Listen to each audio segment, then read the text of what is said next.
Hello everyone. Are we live? We should be live now. Okay. Meanwhile, I'm just checking my settings, making sure that we are really live. Okay. So if you're online, please go and say hi, whatever. Just let me know you're here. Okay. Good evening, everyone. Today we are here to really talk about the Singapore budget. Okay. It's been a while, lah. Getting a bit rusty. Um, Getting a bit rusty from, I haven't been live streaming for a while, taking a break and also focusing on my other stuff in life. Okay, so if you're online, please say hi. And I know it's coming to Chinese New Year soon. And yeah, festive period. So I also hope to, give an early greeting for those of you who are celebrating Chinese New Year. All right. Okay, today's focus is really on the Singapore budget. And I know that every year we are looking forward to this announcement by our PM. Okay. And this year is delivered by Lawrence Wong.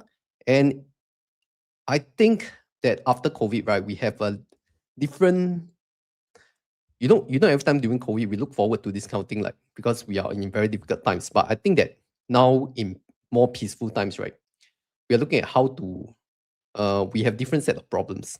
And when we have different set of problems, we are also anxious whether we can keep our jobs, whether we can plan for our retirement, whether our kids will, um, get to a good school or what. Okay. Yeah, we are still waiting for people to stream in. Yeah, welcome all. Okay, hi, Pay Manuel. Hi, W Ting. Okay. All right. So today's agenda is to really talk about the Singapore budget. And I just want to cover like the highlight, the overview summary, and also what are my thoughts on some of these policies. All right. And some of them we don't need to go too detail because you all may not be the target audience. But I'll give a brief walkthrough of what was announced like a few hours before. Like the first announcement was 15:30, 3:30 p.m. Right. So I'm going to use my reference material as CNA because I think they did a very good summary of what's going to happen. And then they also did like a few infographics. So after that, we will dive in. And meanwhile, if you all have any questions, right, just go and type in the comment section. Okay. So I'll address them as they come along. Okay. Starting with the summary, right? What are the key announcements first? Okay. The first thing that I want to cover is the corporate income tax rebate of 40% per year for YA 2026. So this may not apply to a lot of people here, but that definitely affects me because as a private limited company business owner, we look forward to this kind of corporate tax rebate every year. So last year it was 50% and minimally last year it was 50%, minimally $2,000. Okay, this year it reduced to 40% lah, 1.5K. Okay, but this is good news for us business owners. Okay, and then I'll walk through the others. The second one is 37 billion investment in frontier technologies. So this is more like the enterprise side, right? They are focusing more on rebuilding the enterprise sector in terms of the tech. Okay, and enhancements to the startup SG equity scheme, including 31 billion investment. And then the national AI push, all these are is mainly for corporates. Okay, so I'm not going to bore you all with the details of corporates because corporates, they will have professional people looking out for them. They don't need to worry. Okay, what we need to worry is for individuals.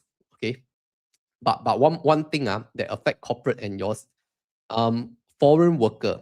Okay, foreign worker requirements and salaries have tightened because the EP employment pass and S pass, the salary requirement has gone up. Okay, and then $500 more in child life SG credits. I think this one normal. Okay, every year you all will receive, especially those who have kids, age 12 and below, more common payouts. Later we'll go through everything in detail, especially those that affect you. I think most people are more affected by the new CPF investment scheme. Okay, this is the one that I'll go through in detail. And if you're eligible for age 50 and above, you did not hit the BRS, I think you get some CPF top-ups. Okay, and then the most important thing, how much money are we getting as regular Singaporeans, right? We're going to get some payouts in cash, $200 to $400, up to $570 in USAFE rebates, $500 CDC vouchers for all household. And then this one standard one, every year, 250% tax deduction for eligible donations extended until 2029. So that's just some extension news. Okay, defense spending. Okay, this one stay put at 3%, so stable, but will go up if necessary.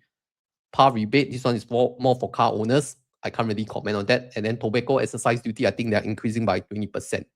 Okay, with that, we shall go into detail, but we only talk about the more important one, okay? The one that more people want to comment on, okay? Just now I already covered the corporate income tax rebate of 40%, so I don't want to repeat already lah. So for those of you who are running businesses as a private limited, okay, every year, okay, not say every year, but some years have, some years don't have, okay? But luckily for the past 3 years, they had 50%, and now this year, 2026, they're going to just be 40%. So it's reduced from 50 to 40% already.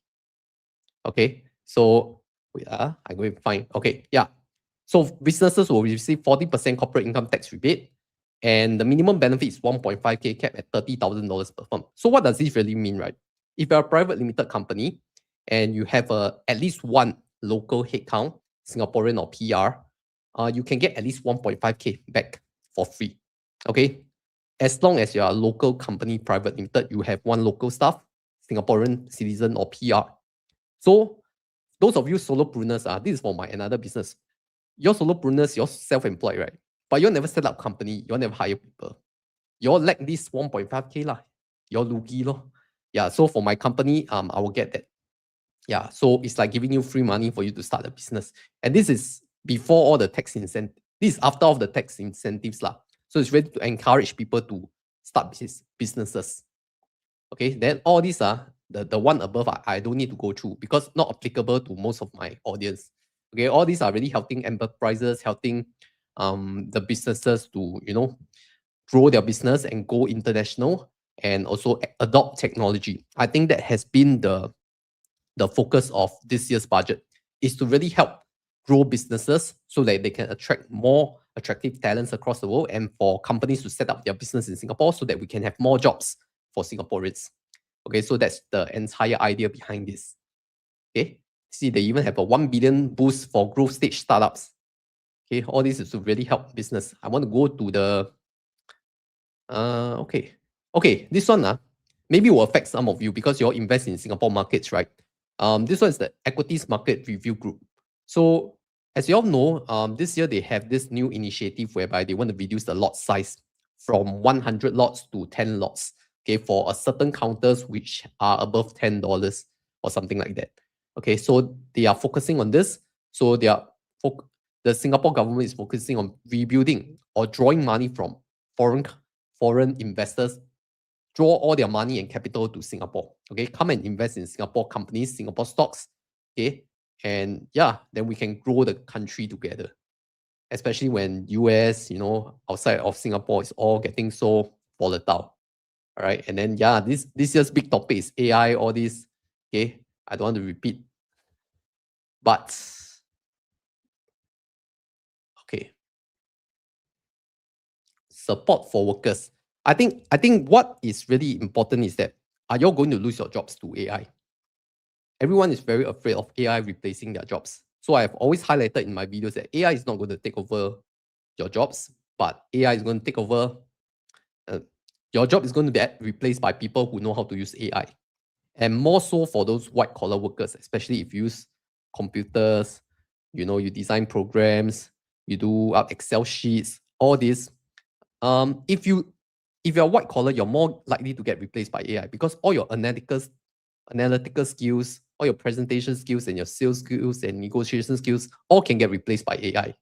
But all these blue collar workers like your plumbers, your electricians, your renovation contractors, all these that still need manual labor to do, they will still not be replaced by AI. So this one we already know lah. So be prepared. The AI revolution is coming. It's just that you don't know it yet. Okay, and then all these I don't know really got used or not. Support for AI adoption. I think most of us already know how to use some LLMs like ChatGPT or Gemini, but how do we apply it to our work and life? Okay, this one we see lah. Okay. One more thing is the local qualifying salary for more for company owners. So the lowest, if you have full-time local employees, their base salary now needs to be at least 1.8K if you're hiring foreign workers. That's just what it says. Okay. So if you never hire foreign workers, that's okay. But if you hire foreign workers and you hire locals for the headcount also, you will need to pay them at least 1.8K. So this is the law already lah. Okay. So Channels New Asia has done very good graphics. On the CPF investment scheme, is that for funds in OA? Later we go through that. Yo, are you in SG or Malaysia? I'm in Singapore already for 1 year already. Okay. Okay, progressive wages. This one, if you're qualified, means you're qualified lah. Oh, I want to go to more important. Okay. Where is the okay EP? So for those of you who are on employment pass, you are foreigners, right? You're working in Singapore. The criteria is going to get stricter because it's going to go up from 5.6K to 6K next year. And then for those finance sector, 6.2K to 6.6K. Locals, please don't worry. This doesn't mean that companies need to pay them more than you out of job. Like you never get 5K, 6K job. It's to really protect local. Why? Because this is an additional cost to the company. If the company cannot pay this salary, they will rather want to hire locals than foreigners, right? Yeah, so this is a protective measure to protect Singaporeans in their jobs. And this is also applies to S-Pass. So 10 years ago, I remember the S-Pass criteria was only 2.2K. Now you have risen to 3.6K, you know. Yeah, so now become S-Pass is not easy. Because S-Pass is the rite of passage before you become PR, right? Before you apply for permanent residence, you need to be S-Pass first. And S-Pass is now already 3.6K. So the quality of immigrants that they are taking in also needs to be higher caliber. Yeah, so no more those kind of lower quality or lower skilled workers really. Yeah, so all this will be in this poster here. Very simple. Work permit levy. Okay, work permit levy. For those of you who think that company always hire foreign worker, they also have quota, they also have levy one. So all these costs will add on. And now that workers levy, work permit levy is going to increase to $150, it's just going to be additional cost to the company lah. Okay, so company, okay, this is the question, right? But local won't get 6K, correct? You may not get the 6K, but it also means that the company would not hire a foreigner if they cannot afford to pay 6K. And I can assure you, if the company can afford to pay 6K and the local can meet the criteria, they will rather hire the local because you don't need to have the quota. You don't need to pay all this levy. Okay. There's a lot of hidden costs of hiring foreigners that employees may not get it, but employers, they need to know. Yeah. Okay. So don't be. I think they are doing a better job really, like protecting Singaporean jobs. Okay. $500 in child life SG credits. Okay, so for those of you who have kids, who have babies, okay, this is good news to you. So your child will receive $500 to their life SG. Okay, life SG account. Then that credits you can use it just like a pay now QR transaction now. But if you want to cash out the transaction, I mean, if you want to cash out the life SG credits, I'm just saying it on the live stream. You can go and download YouTube. Okay, I also have a YouTube referral code. Go and download YouTube. And yeah, I think if you top up the YouTube wallet with a live SG, you are able to withdraw it out. Okay, because once you top up to the YouTube wallet, you can withdraw out the balance to your bank account. Okay, so that's just some food for thought. Yeah, the government really need more Singapore babies lah. I mean, we are not increasing the local population. That means we need to import more foreigners. And then yeah, it's going to be a bit imbalanced. Okay, so we have preschool subsidies, we have student care subsidies, we also have child life SG credits, really to encourage people to have more local Singaporean population. So that's the idea behind this measure. Okay. Comlink, this one more for lower income families lah. So for those of you who qualify, you can take a look at this Comlink. Okay. Disabilities. Yeah, I think Singapore is very friendly with handicapped and disabilities people lah. They build all these, slope and ramps really for all these people to. Yeah, then Singapore also take care of their seniors very well. So there's a long-term care support fund which provides a premium support for CareShield Life, 400 million top up. Wow, really take care of the people. Okay, this one, let's go to CPF. CPF top ups for older Singaporeans. Okay, not all older Singaporeans are age 50 and above. And if you have a retirement savings less than 60K, you get 1.5K. If you have at least 60K but below 110K, you get $1,000. That is if you own one or less, or 0 to 1 property. And then your annual value is up to 21K. I know a bit confusing, but just think about it. If you're below, if your CPF savings is below this number, most likely you are a low income employee, which means you are in some form of financial hardship also. So government is just helping you top up your CPF balances. Okay, for those of you who are in well-paid jobs, your employer pays you quite well, most likely your CPF balance is above this level already. Yeah, so this is more for the lower income folks to help them build their CPF. Okay, next one. This is the most exciting news of today. CPF investment scheme in 2028. Okay, so what's going to happen is that the government last time they already announced that they are going to introduce a new scheme for people to invest their CPF. Right, it's called the LRIS. What does LRIS stand for? Forget what's the full term, but it's called LRIS. Something long-term retirement investment scheme. Okay, for people who may not actively manage investments. And how it works is that it's like a glide path strategy. I'm not sure if you have heard of something called target date funds from the US. Right, so how a target date funds work is that for a certain age group, you all have, for example, your 20s to 30s, you're high risk, right? High risk, then you all can take higher risk and you have a higher equity allocation. Maybe a 80% equities, 20% bonds. Okay, maybe you reach age 40, then you have a lower risk appetite. So it will decrease the equities proportion from 80% to maybe 60%. Then your bonds allocation go up to 40%. Then once you reach your 50s or 60s, that's when you cannot take a lot of risk really. Maybe only 50 equities, 50 bonds. So that's how a glide path strategy works. And this is exactly what the auto age-based rebalancing is trying to tell you, right? Because the portfolio will shift from higher to lower risk assets as investors age. Because it is assumed that as we age, right, our risk appetite goes lower. We are more focused on capital preservation rather than capital accumulation.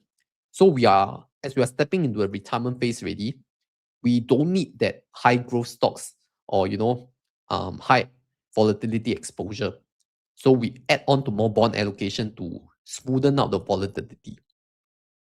Okay, and the simplified choices is that there are going to be 2 to 3 providers selected to offer a small number of options. Okay, most likely are already those financial institutions who have access to CPF investing. Like for example, Poems by Philip Capital, Endowers. I think recently Auto Wealth also has it, and maybe one of the 3 traditional big banks. I don't know. So it all depends on who can really win it, right? Because I think the bidder that wins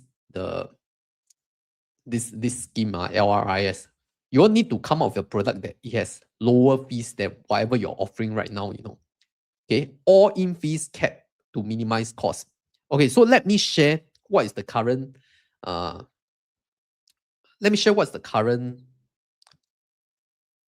investment, CPF investment that's the lowest cost right now. Because for me, currently, I'm using Poems. As you all know, Poems by Philip Capital. So Poems, you're able to invest your CPF with in the unit trust. And there are very low cost unit trusts known as the Amundi funds. Okay, I cannot recommend which specific fund. You can take a look at my previous videos. But the fact is that their expense ratio is only 0.05% per annum, starting from. And even for a global index fund, it can be as low as 0.1% per annum.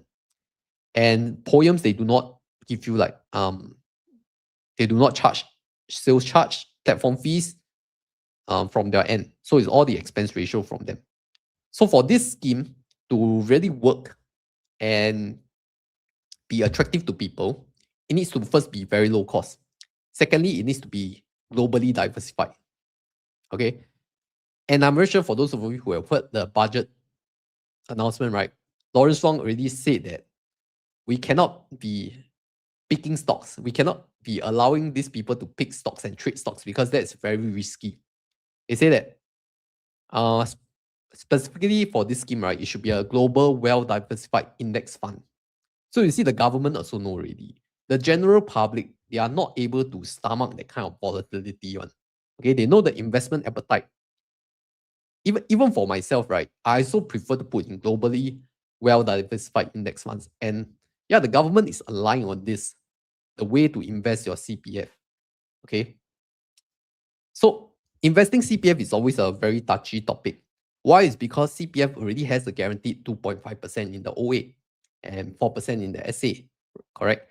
So this is why I always believe that before you invest your CPF, should you transfer your OA to SA first to get that 4% first, guaranteed. Then once you reach FRS, you cannot transfer, right? Then your OA 2.5% opportunity cost is much lower. That's where you can then go and use it to invest in all your whatever equities or unit trusts. Because you have to understand that the majority of the public, they are not like us, who can read financial news, financial knowledge, and financial reports. Okay. They just believe that, oh, this is 政府 one, government one. I can trust, I can believe. But when they see red color on their portfolio, then they will blame government again. Correct? I'm very sure this will happen. So it's very important to consider that returns are subject to market conditions. It's not every year sure make money. Okay. I'm sure if you meet a bear market or correction, okay, it's gonna deliver negative returns. And then that's when the year that the citizens will be very, very unhappy. So they always say that before investment, right? Past performance is not guarantee of future performance. Members should always consider their risk appetite and investment horizon. So those who prefer a risk-free option can keep their savings in their CPF accounts. Okay. More details to come when the products are launched. So it's just a very brief highlight only lah. How different is this from my monthly DCA in S&P? Or it's very different. So this is exactly like a glide path or target date fund, right? S&P is you own self allocate. Okay. For example, if you invest in a fund that exposes to the US markets, you will own self go and decide the allocation, correct? So you're 100% equities. But this LRRS, they will decide for you, right? Maybe they only take 80% of it and go and invest. The 20% of it, the 80% they'll take it and invest in the global diversified index funds. Then 20% they will use it to invest in bonds or just keep it in the CPF for 2.5%. And then as your age increases, they will then adjust the percentage allocation between the two. Yeah, so this is the difference lah. One is government initiated and one is your own self initiated. Okay, so meanwhile, I also want to highlight, if you have any questions, just type it in the comments. As I see, I will answer it. And if I answer your question and you're satisfied, then you help me scan this QR code on this top left-hand corner here. You'll see this QR code. Just take your camera and scan. Okay, it will lead you to my interactive brokers landing page lah. So it's a small support. If you find my content useful. Okay, if you don't find useful, then it's okay. No need to scan. But if you find useful, just help me scan lah. Thank you. Okay, X for us is this scheme only for OA, I suppose, not SA funds.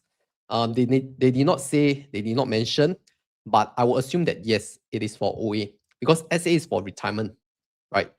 The government has always put the point that SA is for retirement and not really for investment, even though there's a SA scheme. And the fact is that for SA, there is already a guaranteed 4% per annum. So I don't think anybody want to risk the 4% SA to put it in a global diversified index fund. But I don't know. I'm not the government. Wait for the official announcement. Okay. So I would say that those of you who are already investing your CPF, right? You can still carry on what you want to do. Because this scheme, LRRS, won't come in 2 years later, 2028, correct? 2028. So you have 2 years to really formulate and confirm this scheme.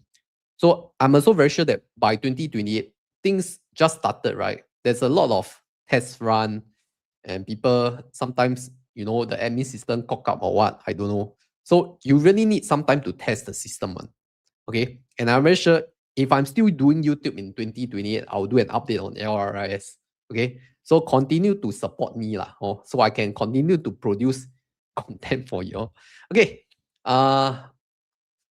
Next one, support for Singaporeans. Okay, this one very important. Okay. Cost of living special payment. For those of you who are earning 100K and below, because up to 100K, right? Not less than 100K.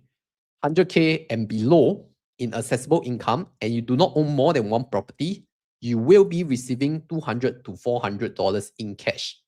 This is cost of living special payment. Okay. 2.4 million eligible Singaporean adults in September 2026 will receive it. Okay, so only Singaporean citizens. PRs, no. Can? Okay, use safe rebate. This one is our utility bill. Okay, if you're paying utility bills, you can get up to $570. CDC voucher, I don't need to say already. Okay, every year. Did we get less CDC voucher? This year we got $600, right? In January. So next year in January, we are getting $500. Okay, so this is like a decreasing trend really. $600 is the peak. No, I think last year there was a SG60 voucher. That one $800 for the senior. I think that one is the peak. $800. Yeah.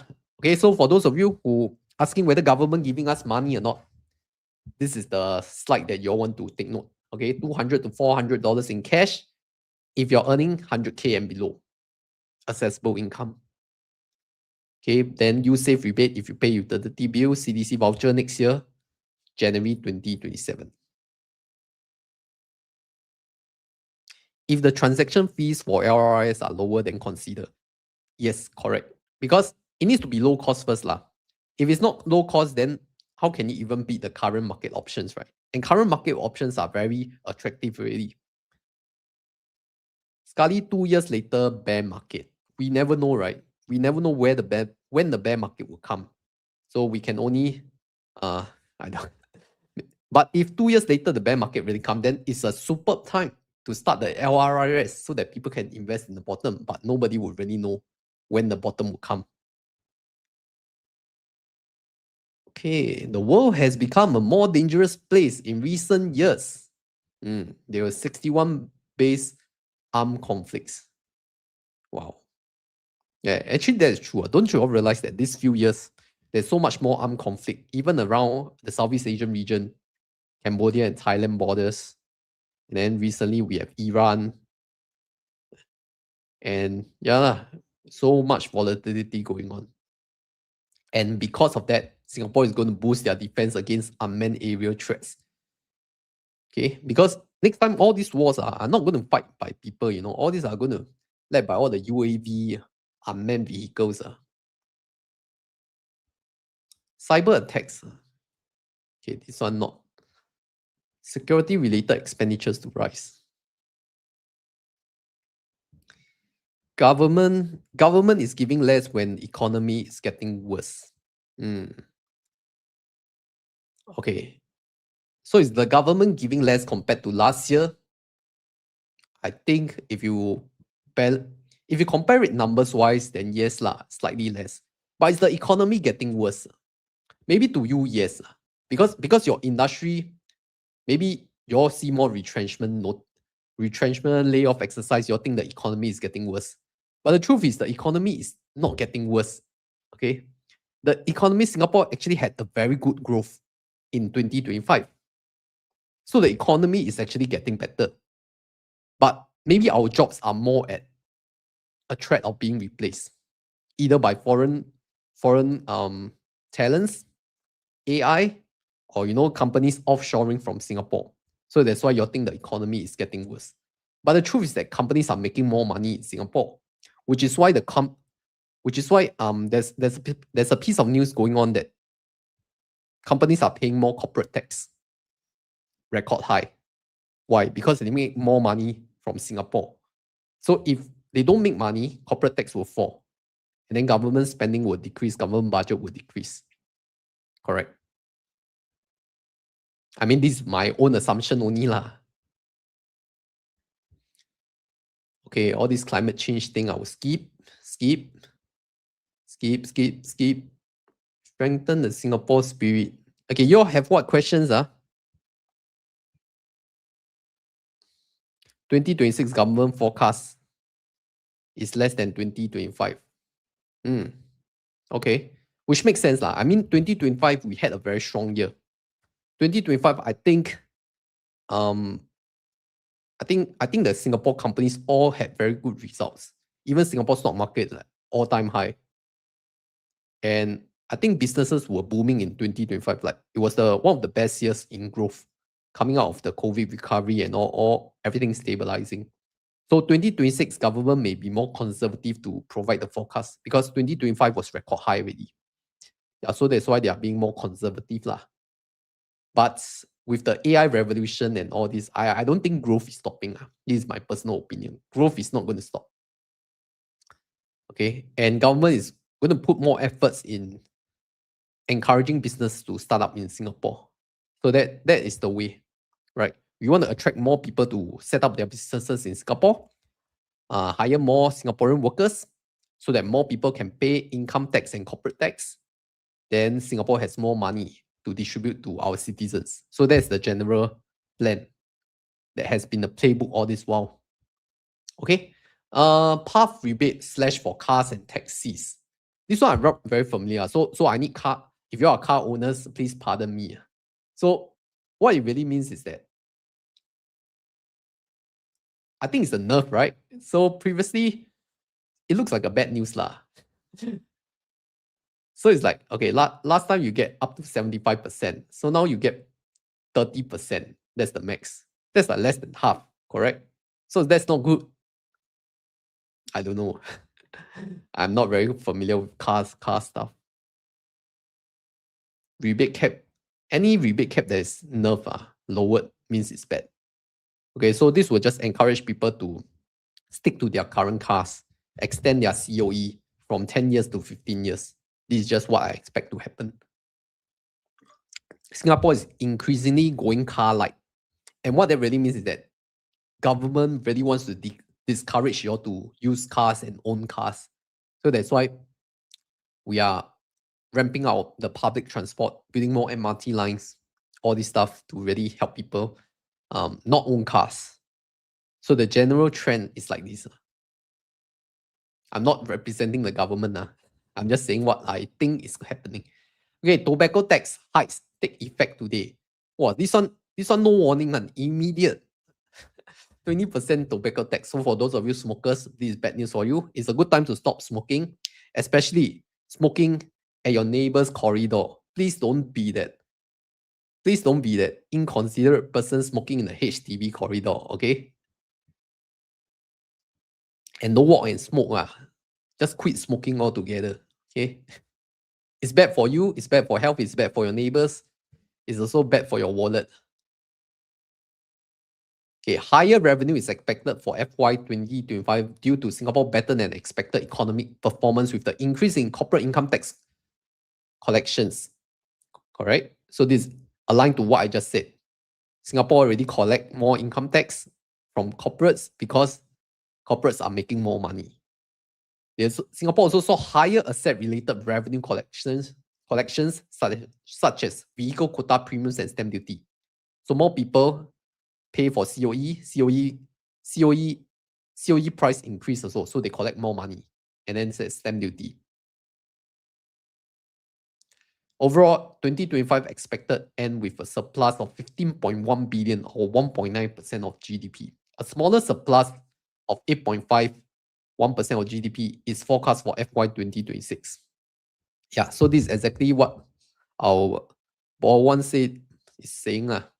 So effectively, they are halving the forecast because 2025 was such a great year. They are not confident that this will continue into 2026, which is reasonable because there will always be a peak performance And if the government thinks that 2025 was the peak performance already, then they are going to be more conservative going forward.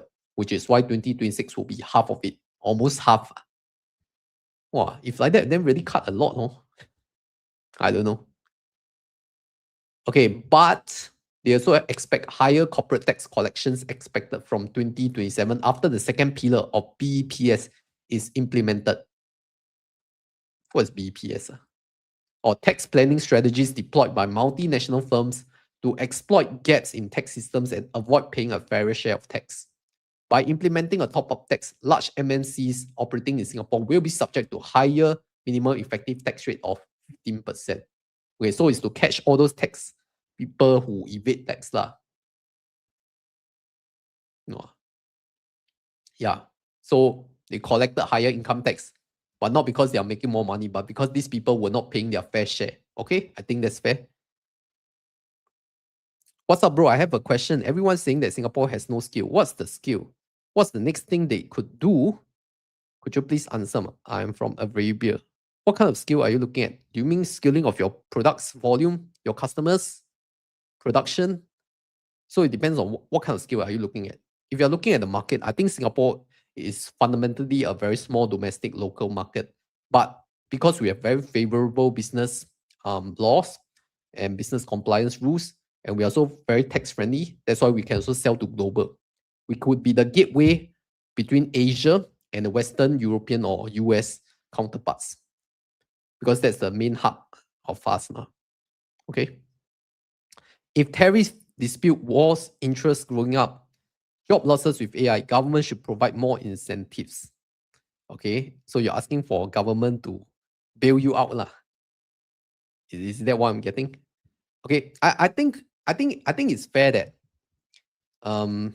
tariff dispute wars, all these are not good news. And if people are suffering, then I think the government needs to step in to do their part. But if you're always asking for people to save you, the truth is no one is going to come and save you. No amount of handouts is going to help if you don't help yourself. Okay, if you always depend on someone else, then it's not a good sign that you're progressing. Right? I mean, the government could help. The government could definitely help. But if you always depend on someone else for support, then the truth is that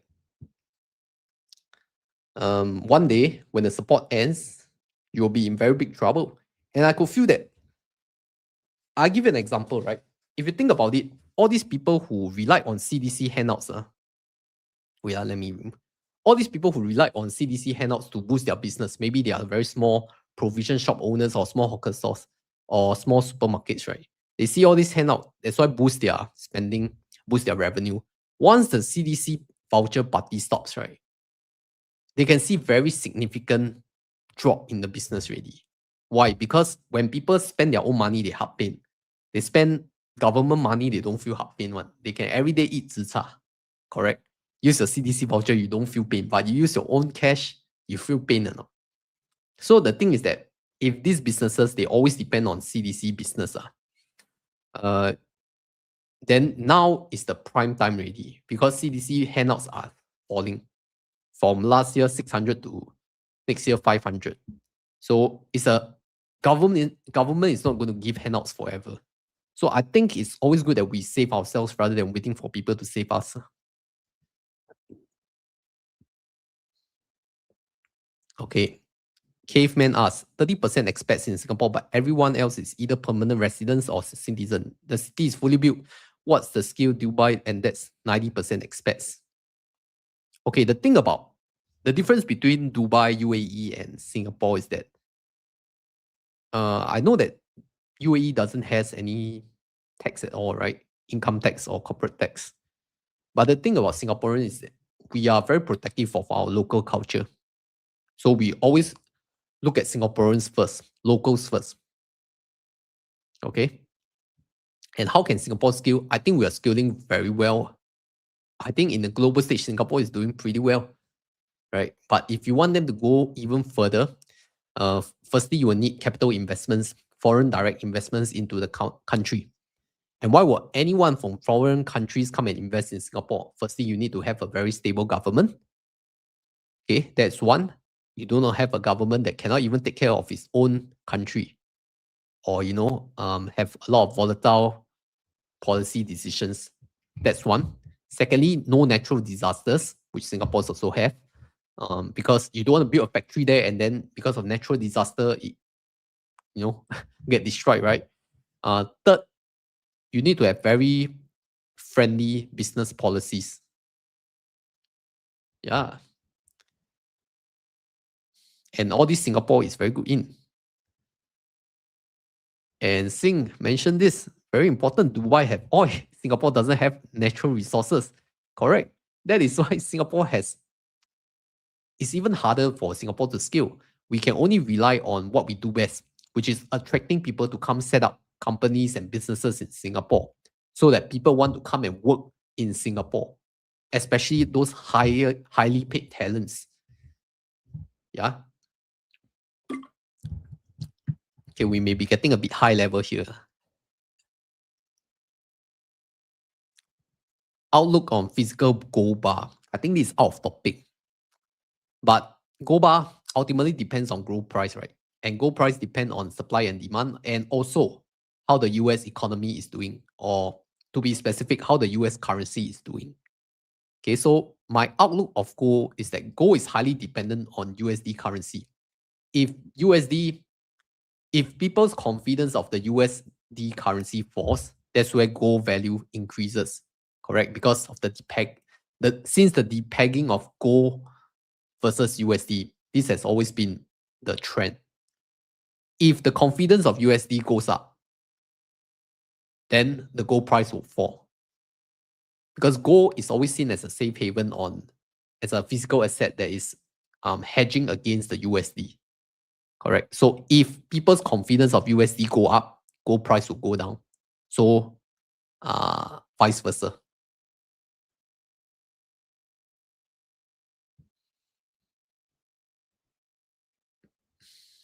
What's the next step of Singapore and what's the future? That's not a question for me to answer. That's the question of the government to answer. I think the government, I'm not here to represent the government, but from what I see, the government policies have always been very aligned. Okay. We always want to attract foreign direct investments, and we make ourselves competitive so that we don't have to push ourselves too hard. Because Singapore ultimately has very limited resources. We have limited people, we have limited land, and yeah, we understand that we do not have that 1,000 years of culture. And if you're asking, what if Dubai overtakes Singapore? Or has Dubai really overtaken Singapore? The truth is that the main draw of Singapore is that we are very neutral. Haven't you realized that a lot of world leaders, they like to hold their summit in Singapore because it's quite neutral? Like, we don't lean to US or to China.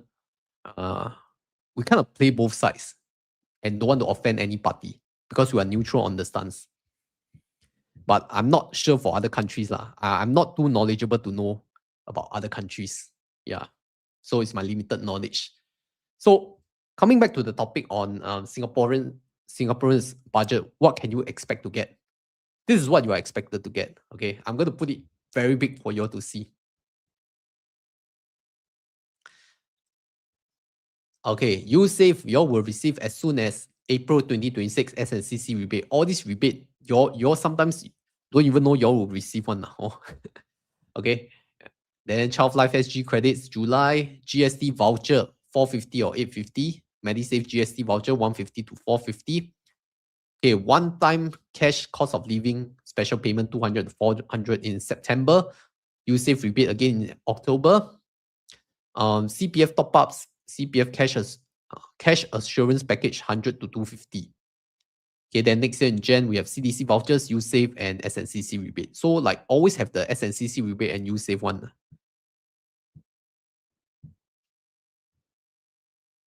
Okay, so that is the main gist of this entire Singaporean budget. And if you just want to know of the financial support for Singaporeans, right, all can be summarized on this page. Okay, if you just want to know how much money you are getting, especially if you are earning 100K and below, is $200 to $400. Then GST voucher, this one is more for lower income to middle income Singaporeans. This one you can go and check GST vouchers homepage.gov.sg. Assurance package, this one is also income limited. I think you go to that government benefits website, you can check everything already. And for 2026, they are using FY 2025's annual income, which means FY 2025 is your full year 2024 January to December income. Okay, I know it's a bit confusing, but as a guideline, whenever they announce this kind of thing, you just deduct 2 years. Okay, 2026, you minus 2 years, right?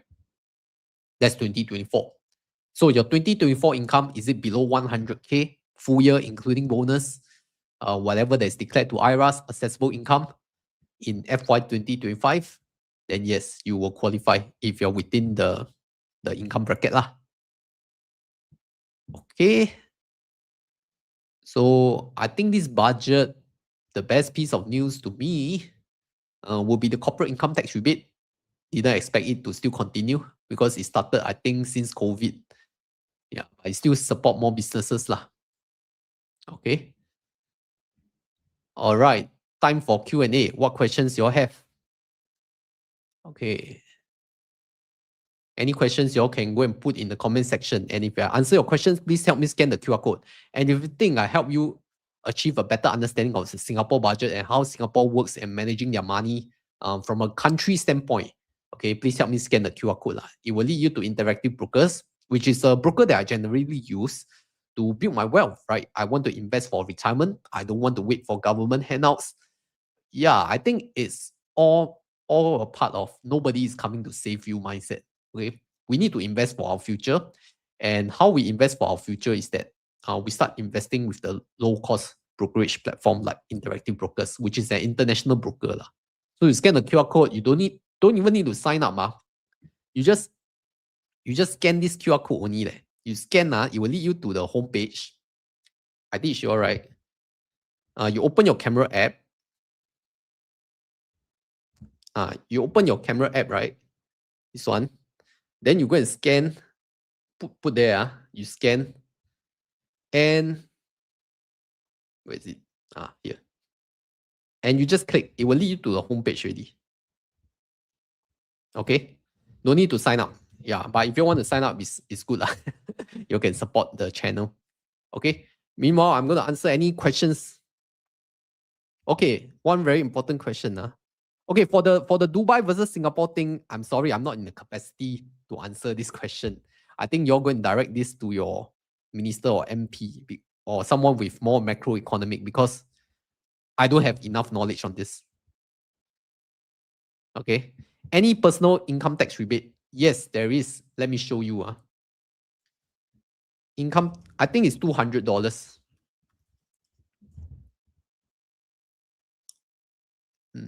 Wait. I remember reading about it.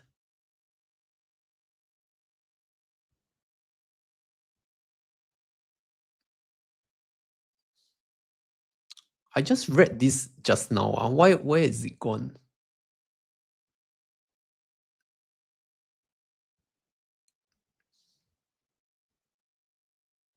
Or am I mistaken?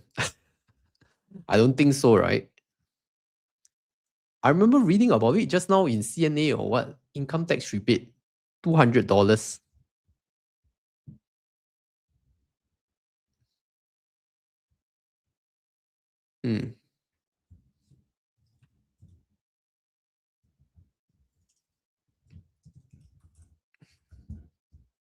Can't find already. Maybe I'm mistaken. Okay, most of the rewards and gifts and majority will not receive, only for show. Okay, if you're high income, then you definitely won't receive. Okay, but if you are lower income to middle income, you will receive. So it's a shift of wealth, shift of income to help the lower income to middle income people to, help them better tide over the living expenses, not really to help high income people. So if you are high income, then congratulations, you don't really need all these government handouts. I mean, you're doing good in your job. and that you are compensated well in your job. If you can answer the future of Singapore, then what use are you? I think there's some grammar error here. Maybe you're asking, if I cannot answer the future of Singapore, then what use are you? That's why I'm not the PM, correct? I'm not PM. I'm not the Prime Minister. This is for the Prime Minister level to answer.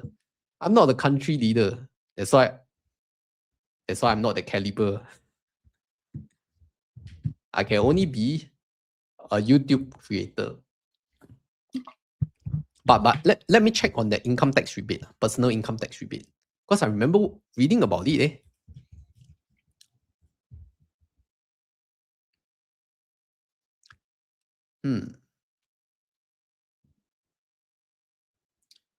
What other questions you have? Please write there. And also those who ask about the CPF LRRS, right? My real thoughts about it is that will I take up the LRRS? I think once 2028 comes and I read what they are investing in, and if I'm okay with their fees, then I may make a decision lah. But if you ask me now without any details, obviously I cannot commit that I say I will go for LRRS because I already have my own CPF investment platforms and tools. So I don't think that at the current stage, I'm able to make a decision that I will go with LRRS. But I think it's a good initiative because not everyone is, well-versed, well-knowledgeable in equity markets and all this.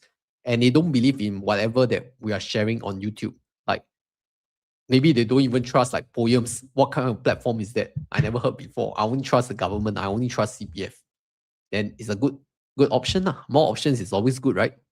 And it will keep those people, those fund houses on their toes, right? Because now government is already producing a low cost low fee investment scheme. Then why should I choose you? And obviously you must be better than the LRIS scheme. Otherwise, I won't even choose you, correct? Yeah, that's my thing. But I really cannot find the tax rebate. Okay, so really don't have, is it? I really see wrong. Because I remember reading about it. Because even IRAS never even put it in. Okay.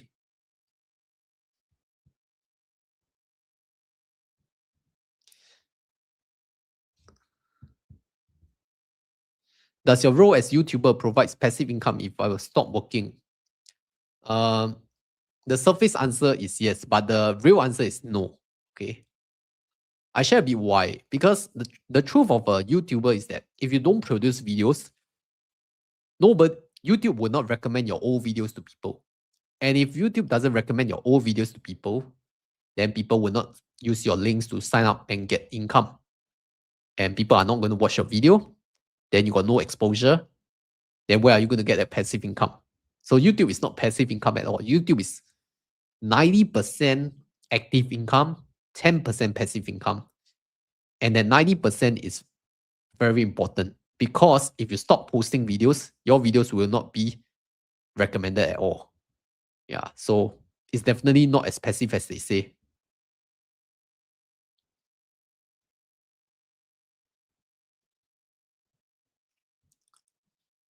What's the highest fixed yield that beats inflation, say 5% plus? Okay, so if you want a fixed yield right now in Singapore, firstly, let's correct the statement a little. I'm going to give you Singapore's inflation rate, right?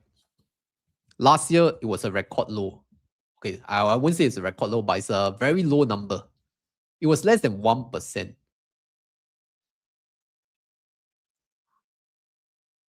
Yeah.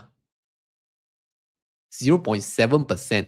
That was Singapore year-on-year inflation for 2025. 2024, it was 2.8%. So Singapore managed the inflation quite well, usually between 2 to 3%, which is good, right? It's a healthy number for inflation. But last year was record low, 0.7%. So if you want a high yield that beats inflation, actually your CPF is already beating the inflation rate. OA, ordinary account, is giving you 2.5%. SA is giving you 4%. This is not even including the additional 1 to 2% for your first 30K to 60K CPF balances. Yeah.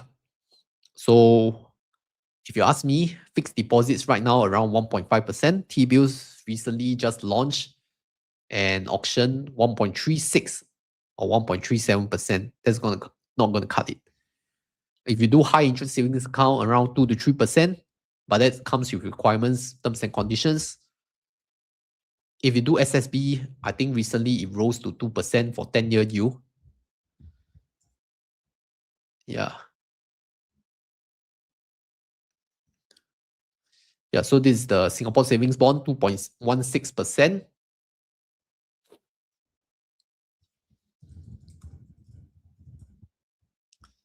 Singapore inflation rate.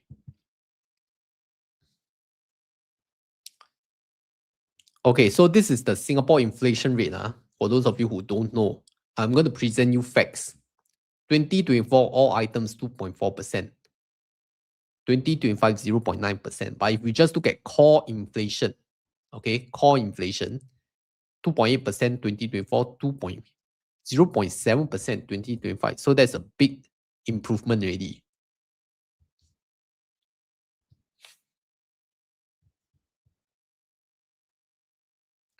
Okay, what's the difference between core inflation and normal inflation?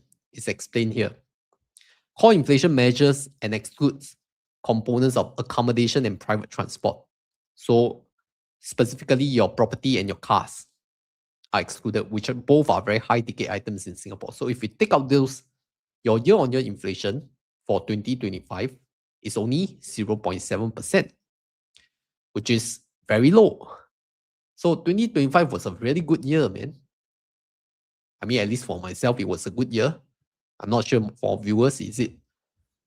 So recently, since we're back on this topic and we don't have any questions yet, recently I've been publishing a few videos on income and salary and Singapore net worth. All this is, yesterday I produced that median salary being $5,775. So that's the video that every year I'll try to do to help people understand more about the income situation in Singapore. And this is going to be a series because next up, I'm going to talk about the household income being 12K, the Singapore University degree graduates getting their 9K pay, and of course, the net worth, top 20% of Singapore net worth being $5.3 million. So all these are part of the wealth and income and salary ceilings. So stay tuned, subscribe to the channel if you like to watch this kind of content. And meanwhile, help me scan the QR code on this left-hand corner, the top left corner.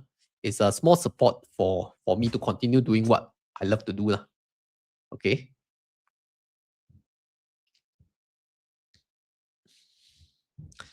Come on, any questions on the budget? I think we went through quite a comprehensive budget. For people who are interested in how much money you are getting, it's just going to be this slide. Yeah. Let me show you. Okay, this slide. How much money would you get? Because people just want a too long delivery answer, right? They just want things that affect themselves.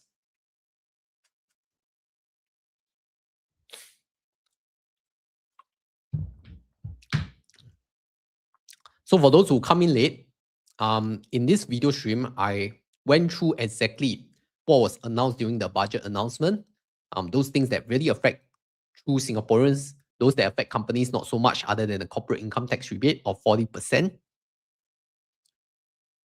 But the biggest news of today's budget is definitely one of it being the CPF investment LRRS scheme. So they are already doing all the study, doing all the research and getting all the financial institutions to come up with a product. And it's been confirmed to be a glide path strategy, which is very similar to US target date funds. What that means is that as you age, right, the equity to bond portion would switch. Yeah. Okay. Kailing asks, how much is SkillsFuture top up for below 40 years old? For below 40 years old, I think we have a one-time $500 credit correct? And I think if you're I think if you're below 40 years old, your skill future does not have a subsidy. So you pay the full price. So actually below 40 years old, is it signaling that you don't really need to use your skills future? I don't know. Because last year when the one-time top up of $500 was expiring, I think many people went to use it for courses. But turns out that some courses may not have that subsidy. Yeah.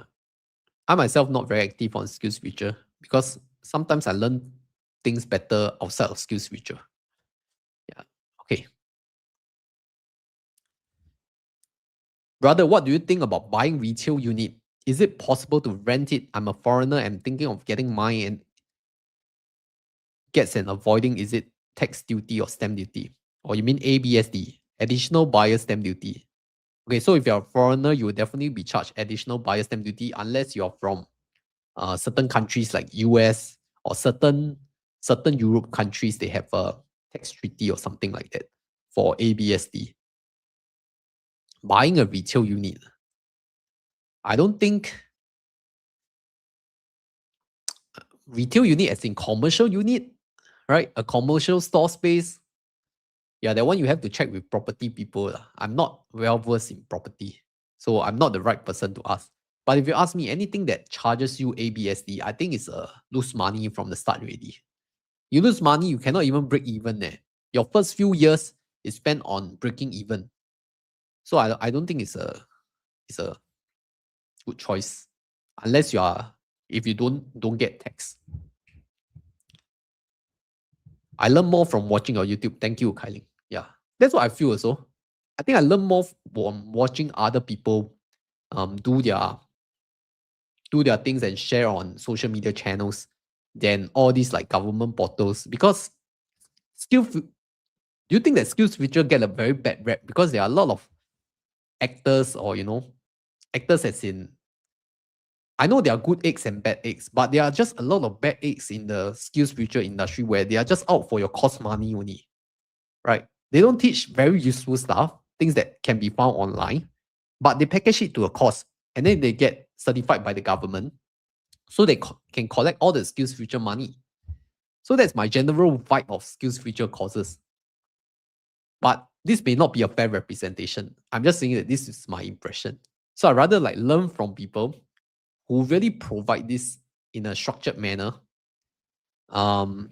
Even for free on YouTube, you can learn a lot of stuff already. You can like last time I learned a lot on property, a lot on tax planning, accounting, all these professional skills that last time you need to go university to learn. Now you can learn on YouTube for free. People are sharing it for free. So what is skills future really for? Maybe for those that need hands-on, okay? Like your blue collar skills, aircon maintenance, right? You want to learn how to repair aircon, handyman training, yeah? All this cannot be learned from YouTube, which is exactly things that you should not, AI, which is exactly things that AI cannot replace, right? You realize you should use your skills future to go and learn things that AI cannot replace. Like go and use for cooking class. Okay, I give it to you. You should go and use it for cooking because AI cannot replace cooking, or can it? Right? Well, don't you all realize that AI, there's a robot that can help you cook your fried rice and eggs. Yeah, you've seen it in those hotels. So AI can replace that already. But I don't know, man.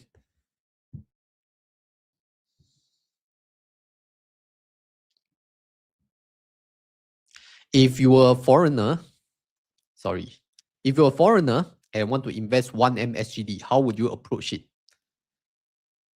Okay, so you're a foreign direct investor. You want to invest $1 million in Singapore. Firstly, I think who will approach you are the banks. The bank RMs will come and approach you, come and set up the private client account, and then they will ask you to buy some financial products, right? All these high fee financial products, which is not wrong, but I mean, if you can DIY and self manage, it's always a better way, a low cost way. You educate yourself through watching the channel. But I think the most important question is why you want to be in Singapore. Do you have residency here? Because that's the number one thing that you are going to there's your biggest hurdle. What is your resident visa in Singapore? Do you have a job here? Or are you setting up a company here? So if you're setting up a company here, what kind of company is it? Is it legit? Because the KYC procedures for foreigners is actually quite stringent, right? We don't want any person just setting up a random shell company in Singapore, just diverting their earnings here for tax haven, right? Singapore is a very law by law country. Yeah, so don't try any funny business.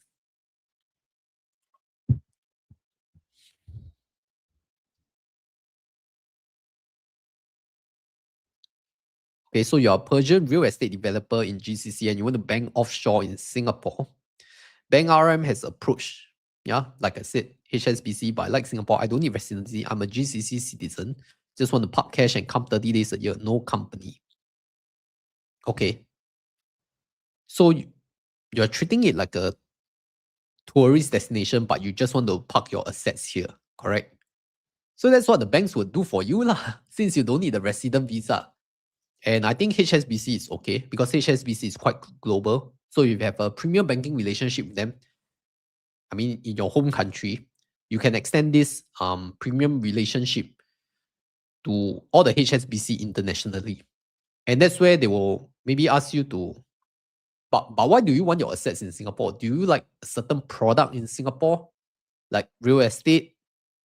Then foreigner real estate, I think is very different ball game already. That one you need to approach a real estate investor, right? Not necessarily property agent, but someone who is well versed in real estate. Yeah.